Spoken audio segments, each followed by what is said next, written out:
ಸರಿ. ಅದಾದ ನಂತರ 1999ರಲ್ಲಿ ಕರ್ನಾಟಕದ ರಾಜಧಾನಿ ಬೆಂಗಳೂರು ನೋಡಿದಾಗ ಕನ್ನಡಿಗರ ಪರಿಸ್ಥಿತಿ, ಕನ್ನಡದ ಪರಿಸ್ಥಿತಿ, ಅವತ್ತು ಎಲ್ಲೂ ನೋಡಿದ್ರು ತಮಿಳು ಸಿನಿಮಾ, ತೆಲುಗು ಸಿನಿಮಾ, ಮತ್ತು ಎಲ್ಲೂ ನೋಡಿದ್ರು ತಮಿಳರ ಪೋಸ್ಟ್ರುಗಳು, ಎಲ್ಲೂ ನೋಡಿದ್ರು ಬರವಣಿಗೆಗಳು ಗೋಡೆಗಳ ಮೇಲೆ. ಏನಿದೇನು ಕರ್ನಾಟಕದ ರಾಜಧಾನಿ ಬೆಂಗಳೂರ, ಇದ್ಯಾಕೆ ಇಲ್ಲಿ ಇಷ್ಟೊಂದು ತಮಿಳುಮಯ, ಇದ್ಯಾಕೆ ಇಲ್ಲಿ ಇಷ್ಟೊಂದು ತೆಲುಗುಮಯ ಅಂಥೇಳಿ ನನಗನ್ನಿಸ್ತು. ಈ ಎಷ್ಟೋ ಬಡಾವಣೆಗಳಲ್ಲಿ ಕನ್ನಡದವ್ರು ಹೋಗೋಕ್ಕೆ ಆಗ್ತಿರ್ಲಿಲ್ಲ. ಶ್ರೀರಾಮ್ಪುರ, ಓಕ್ಲಿಪುರ, ಆಕ್ಸ್ಟೌನು, ಕಾಕ್ಸ್ಟೌನು, ಅಗ್ರಹಾರ, ಕಮ್ಮನಹಳ್ಳಿ, ಈ ಭಾಗದಲ್ಲಿ ತುಂಬ ಭಾಗಗಳಲ್ಲಿ ಹೋಗೋಕ್ಕೆ ಆಗ್ತಿರಲಿಲ್ಲ, ಸಾಧ್ಯ ಇಲ್ಲ ಬಡಾವಣೆಗಳಿಗೆ. ಎಲ್ಲರ ಕನ್ನಡ ಮಾತಾಡಿಕೊಂಡು ಹೋಗೋಕ್ಕೆ ಭಯ ಬೀಳ್ತಿದ್ರು. ಒಂದು ಬಾವುಟ ಹಿಡಿಯೋಕ್ಕೆ ಭಯ ಬೀಳ್ತಿದ್ದಂಥ ಒಂದು ಕಾಲ. ಶ್ರೀರಾಮ್ಪುರ ಅಂತ ಹೇಳಿ ಅಲ್ಲೊಂದು ಗಾಂಧಿ ಮೈದಾನದಲ್ಲಿ ತಮಿಳರು ಸವಾಲು ಹಾಕೋರು, ಕನ್ನಡದವ್ರು ಯಾರಾದ್ರು ಗಂಡಸರಿದ್ದರೆ ಬಂದು ಇಲ್ಲಿ ಈ ಗಾಂಧಿ ಇದರಲ್ಲಿ ಮೈದಾನದಲ್ಲಿ ಒಂದು ಕಾರ್ಯಕ್ರಮ ಮಾಡಲಿ ಅಂತ. ಆದರೆ 1999ರಲ್ಲಿ ಕರ್ನಾಟಕ ರಕ್ಷಣಾ ವೇದಿಕೆ ಉದಯ ಆದಾಗ ಮೊದಲನೆಯ ಕಾರ್ಯಕ್ರಮವೇ ಅದೇ ಗಾಂಧಿ ಮೈದಾನದಲ್ಲಿ ಮಾಡ್ತೀವಿ. ಪ್ರಚೋದನೆ ಬಂದು ಇವೆಲ್ಲ ವಿಚಾರಗಳು. ಹೌದು. ಆ ಫಾರ್ಮೇಷನ್ಗೆ ನಿಮ್ಮ ಕೈ ಹಿಡಿದವ್ರು ಯಾರ್ಯಾರು ಅವತ್ತು? ಬಹುಶಃ ಆ ಸಂದರ್ಭಕ್ಕೆ ನನ್ನ ಜೊತೆಯಲ್ಲಿ ನಿಂತವರು ಒಂದು 10-12 ಜನ ಇದ್ದರು. ಆದರೆ ಅವರೆಲ್ಲರೂ ಯಾರೂ ಎದೆಗಾರಿಕೆಯಿಂದ ಮುಂದೆ ಬರ್ತಿದ್ದವರಲ್ಲ. ಹಿಂದೆಗಡೆಯಿಂದ ಒಂದಷ್ಟು ನಮ್ಮನ್ನು ಉರಿದುಂಬಿಸೋರು ಅಷ್ಟೇ. ಆದರೆ ಜೊತೆಯಲ್ಲಿ ನಿಂತ್ಕೊಳ್ತಿದ್ದವ್ರು ಯಾರೂ ಅಲ್ಲ. ಏನಕ್ಕೆ? ಆ ಭಯಕ್ಕೆ ಅಂತ. ಭಯ ಇತ್ತು, ಸಿಕ್ಕಾಪಟ್ಟೆ ಭಯ ಇತ್ತು. ಯಾಕೆ ಬೇಕು, ನಮ್ಮ ಕುಟುಂಬ ಹಾಗೆ ಹೀಗೆ ಅಂತ ಹೇಳಿ ದೂರ ಉಳಿಯೋರು. ಆದರೂ ಮತ್ತು ನಿಮಗೇನಕ್ಕೆ ಆ ಧೈರ್ಯ? ನನಗೆ ಹೆಂಗೆ ಧೈರ್ಯ ಅಂದರೆ, ಈ ಬಾಂಬೆಲಿದ್ದಾಗ ಬಾಂಬೆಲಿ ಬದುಕಬೇಕು ಒಂದಷ್ಟು ದಿವಸ ಅಂದಾಗ ಆ ಧೈರ್ಯ ಇಲ್ಲದೆ ಹೋಗಿದ್ರೆ ಬಾಂಬೆಲಿ ಬದುಕೋಕ್ಕಾಗ್ತಿರ್ಲಿಲ್ಲ ಅವತ್ತು ಆ ಕಾಲಕ್ಕೆ. ನನಗೆ ಅನಿಸ್ಬಿಟ್ಟಿತ್ತು. ಯಾಕೆಂದರೆ ನಾನು ಮನೆ ಬಿಟ್ಟಿದ್ದೀನಿ, ಕುಟುಂಬ ಬಿಟ್ಟಿದ್ದೀನಿ, ಇನ್ನೆಂಥದ್ದಿದೆ? ಜೀವದ ಹಂಗು ಯಾರು ತೊರೆದು ನಿಂತ್ಕೋತಾರೋ ಅವ್ರು ಏನು ಬೇಕಾದ್ರೂ ಗೆಲ್ಲಬಹುದು ಅನ್ನೋದಕ್ಕೆ ಉದಾಹರಣೆ ನಾನು ಅಂತ ಅನ್ಕೋತೀನಿ. ಯಾಕೆಂದ್ರೆ ನನಗೆ ಆ ಜೀವದ ಹಂಗಿರಲಿಲ್ಲ ಆ ಸಂದರ್ಭಕ್ಕೆ. ಹಾಗೆ ನಿಂತಿದ್ದೆ ನಾನು. ಹೇಗೆ ಬಿಸಿ ರಕ್ತ ಅಂತನಾ ಅಥವಾ ಎರಡನೇದು ಅಲ್ಲಿವರೆಗೂ ಆಗಿರೋ ಅನುಭವ, ಇವೆರಡು ಮಿಶ್ರಿಸಿ ಕನ್ನಡಕ್ಕೆ ಅಂತ ಗುರಿ ಅಂತ ಅದು ತಿರುಗಿಸಿರೋದೇ ಅದು ಒಂದು ಒಳ್ಳೆಯದು. ಹೌದು ಹೌದು. ಕೆಲವು ಘಟನೆಗಳು, ಕೆಲವು ಸಂದರ್ಭಗಳು ನನ್ನ ಅಂತರಂಗದ ಒಳಗಡೆ ಎಂಥ ಕಿಚ್ಚನ್ನ ಹಚ್ಚಿದವು ಅಂದರೆ, ಒಂದು ಸಲ ರಾಜ್ಕುಮಾರ್ ಅವ್ರದ್ದು ಒಂದು ಸಿನಿಮಾದು ಮೆರವಣಿಗೆ ಮಾಡಿಕೊಂಡು ಬರುವಾಗ ಓಕ್ಲಿಪುರದ ಹತ್ರ ಬ್ರಿಡ್ಜ್ಗಳ ಮೇಲಿಂದ ಕಲ್ಲು ಹೊಡಿತಾರೆ, ದೊಡ್ಡ ದೊಡ್ಡ ದಪ್ಪ ಕಲ್ಲು ಎಸಿತಾರೆ ಆ ಮೆರವಣಿಗೆ ಮೇಲೆ.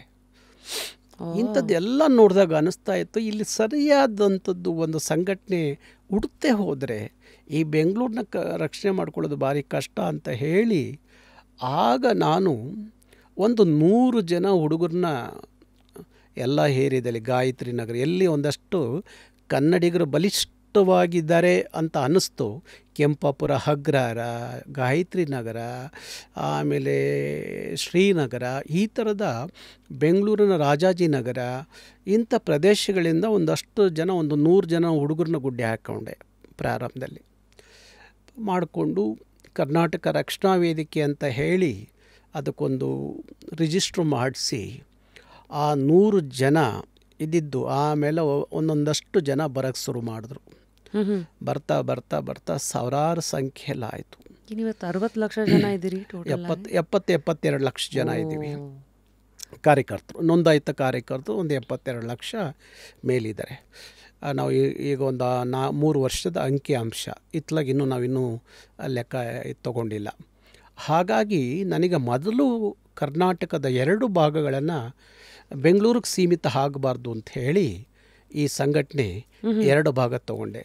ಒಂದು KGF, ಕೋಲಾರ ಜಿಲ್ಲೆಯ KGF, ಅದು 100% 100% ತಮಿಳು. ಅವತ್ತು KGF ಇವತ್ತೇನು ತೆಲುಗು ಅಂತ ನೋಡ್ತೀವಿ. ಅದಕ್ಕೆ ಒಬ್ಬ ಕವಿ ಒಂದು ಮಾತು ಹೇಳ್ತಾರೆ ಇವತ್ತಿಗೂ, ಕೆಂಪೇಗೌಡರ ಮಹಾನಗರ ಪಾಲಿಕೆಯ ಕೆಂಪೇಗೌಡರ ಪ್ರತಿಮೆ ಮುಂದೆ ನಿಂತ್ಕೊಂಡು ಒಬ್ಬ ಕವಿ ಬರೀತಾನೆ, ಅತ್ತ ಶಿವಾಜಿ ಇತ್ತ ರಾಜಾಜಿ, ಅತ್ತ ಎನ್ನಡ ಇತ್ತ ಹೆಕ್ಕಡ, ಮಧ್ಯದಲ್ಲಿ ಕನ್ನಡ ಗಡಗಡ ಅಂತ. ಅಂಥ ಪರಿಸ್ಥಿತಿ ಕಾಲ ಅವತ್ತು ಬೆಂಗಳೂರದು. ಅತ್ತ ಶಿವಾಜಿನಗರ, ಇತ್ತ ರಾಜಾಜಿನಗರ. ಅತ್ತ ರಾಜಾಜಿ ಅವನು ಕನ್ನಡದವನಲ್ಲ, ಇತ್ತ ಶಿವಾಜಿ ಅವನು ಕನ್ನಡದವನಲ್ಲ. ಅತ್ತ ಎಕ್ಕಡ ಇತ್ತ ಎನ್ನಡ, ಮಧ್ಯದಲ್ಲಿ ಗಡಗಡ ಕನ್ನಡ ಪರಿಸ್ಥಿತಿ ಇದ್ದಂಥ ಕಾಲ. ಹಾಗಾಗಿ ನಾನು KGFಗೆ ಹೋದೆ. KGFಗೆ ಹೋಗಬೇಕಾದ್ರೆ ಎಷ್ಟು ಭಯ ಆಗ್ತಿತ್ತು ಅಂದರೆ 100ಕ್ಕೆ 100ರಷ್ಟು ತಮಿಳುಮಯ KGF. ಇವತ್ತು KGF ವಾತಾವರಣ ತುಂಬ ಬದಲಾವಣೆಯನ್ನು ನಾವು ಮಾಡಿದ್ವು. ಆವತ್ತಿನ ಕಾಲಕ್ಕೆ KGF ಒಳಗಡೆ ಕನ್ನಡ ಚಳುವಳಿಗಾರರು ಕನ್ನಡ ಅಂತ ಹೇಳ್ಕೊಂಡು ಹೋಗೋಕ್ಕಾಗ್ತಿರ್ಲಿಲ್ಲ. KGFಯಿಂದ 3 ಕಿಲೋಮೀಟ್ರಲ್ಲಿ ಒಂದು ಪ್ರವಾಸಿ ಮಂದಿರ ಇತ್ತು. ಅಲ್ಲೇ ಒಂದು ಪ್ರೆಸ್ ಮೀಟ್ ಮಾಡಿ ವಾಪಸ್ ಬಂದುಬಿಡೋರು. KGF ಒಳಗಡೆ ಹೋಗ್ತಿರ್ಲಿಲ್ಲ. ಮೊದಲನೇ KGF ಒಳಗಡೆ ಹೋದವನು ನಾನು. ಒಳಗಡೆ ಹೋಗಿ ಒಂದು ಸಭೆ ಮಾಡಿದಾಗ ಅವತ್ತು ಹೊಡೆದ್ರು ಕಲ್ಲು ಬಾಟ್ಲು ಏನೆಲ್ಲ ಹೊಡೆದ್ರು. ಅವತ್ತು ಒಬ್ಬ MLA ಇದ್ದ ಭಕ್ತವಸ್ತಲ ಅಂತ, ಮಹಾನ್ ಪಾತಕಿ ಅವನು. ಸುಮಾರು 40-42 ಕ್ರಿಮಿನಲ್ ಕೇಸ್ ಇದ್ದಂಥ ಒಬ್ಬ ಶಾಸಕ KGFನಿಂದ ಆಯ್ಕೆಯಾಗಿ ಬರ್ತಿದ್ದ ತಮಿಳವನು. ಅವನು ಮಚ್ಚನ ತೋರಿಸೋಣ, ನೀನೇನಾದರೂ ಕನ್ನಡ ಮಾತಾಡಿದ್ರೆ ವಾಪಸ್ ಹೋಗಲ್ಲ KGFಯಿಂದ ಅಂತ. ಆವತ್ತು ಕಲ್ಲು ಹೊಡೆದ್ರು ಬಾಟ್ಲು ಹೊಡೆದ್ರು, ನಾನು ಕನ್ನಡದಲ್ಲೇ ಮಾತಾಡ್ತಾಯಿದ್ದೆ. ಅಲ್ಲಿಂದ ಪ್ರಾರಂಭ ಆಯಿತು. KGFಲ್ಲಿ ಒಂದೊಂದು 200 ಅಡಿ 300 ಅಡಿಲಿ ಅಲ್ಲೊಬ್ಬ ಪೆರಿಯಾರು, ಅಲ್ಲೊಬ್ಬ ಅಣ್ಣಾದೊರೆ, ಅಲ್ಲೊಬ್ಬ ಕಾಮರಾಜು, ಅಲ್ಲೊಬ್ಬ ತಿರುವಳ್ಳವರ್, ಅಲ್ಲೊಬ್ಬ MGR, ಒಬ್ಬಳು ಜಯಲಲಿತಾ ಪ್ರತಿಮೆಗಳು. KGF ಕರ್ನಾಟಕದ ಕೋಲಾರ ಜಿಲ್ಲೆಯ ಚಿನ್ನದ ನಾಡು ಅಂತ ಕರೆಸ್ಕೊಳ್ಳುವಂಥ KGFನ ಪರಿಸ್ಥಿತಿ ಹಿಂಗಾದರೆ ಹೇಗೆ ಅಂತ ಹೇಳಿ ನಾವು ಆ ಸಂದರ್ಭಕ್ಕೆ ಆವತ್ತು ಅವನೇನು MLA ಆ ಮಾತು ಹೇಳ್ದ, ಅದು ನನ್ನ ತಲೆ ಒಳಗಡೆ ಯಾವಾಗಲೂ ಕೊರಿಯೋದು. KGF ಹಿಂಗೆ ಆಗ್ಬಿಟ್ರೆ ಏನು ಅಂತ. ನಾನು ಆ ಶಾಸಕನಿಗೆ ಹೇಳಿದ್ದೆ, ನೀನು ಇವತ್ತು ಹೇಳಿದೆಯಲ್ಲ ತಮಿಳು ಕಲ್ತ್ಕೊಂಡು ಇನ್ನೊಂದ್ಸಲ KGF ಬಾ, ಅಲ್ದಾರ ಬರಬೇಡ, ಬಂದರೆ ವಾಪಸ್ ಹೋಗಲ್ಲ ಅಂತ ಹೇಳ್ತಿದ್ದೆಲ್ಲ ಮಗನೇ, ನೀನು ಯಾಕೆ ಬೆಂಗಳೂರಿಗೆ ಬರ್ತೀಯ ಬಾ ನೋಡ್ತೀನಿ. ಒಂದು ದಿವಸ ಒಂದು ವಾರದ ನಂತರ ಅವನು ಬೆಂಗಳೂರಿಗೆ ಬರ್ತಾನೆ. ನಾವು 100 ಜನ ಹುಡುಗರು ಕಾಯ್ತಾ ಇರ್ತೀವಿ. ಅವನು ಶಾಸಕರ ಭವನದಿಂದ ವಿಧಾನಸೌಧಕ್ಕೆ ಬರ್ತಾ ಇರ್ತಾನೆ. ಆಗ ನಮ್ಮ ಹುಡುಗರು ಅವನ ಮೇಲೆ ಅಟ್ಯಾಕ್ ಮಾಡ್ತಾರೆ, ಸರಿಯಾಗಿ ಕೊಡ್ತಾರೆ. ಅಲ್ಲಿಂದ ಶುರುವಾಯಿತು KGF ವಾತಾವರಣ ಬದಲಾವಣೆ. ಆಮೇಲೆ KGFನ ಸುತ್ತಮುತ್ತ ನಗರ ಬಿಟ್ಟರೆ ಗ್ರಾಮೀಣ ಪ್ರದೇಶದಲ್ಲಿ ಒಂದಷ್ಟು ತೆಲುಗುರು ಮತ್ತು ಒಂದಷ್ಟು ಕನ್ನಡಿಗರ ಸಂಖ್ಯೆ ಹೆಚ್ಚು. ಅವರೆಲ್ಲ KGF ಒಳಗಡೆ ಬರೋಕ್ಕೆ ಶುರು ಮಾಡ್ತಾರೆ. ಆಗ KGF ಕಂಟ್ರೋಲ್ ಬರುತ್ತೆ.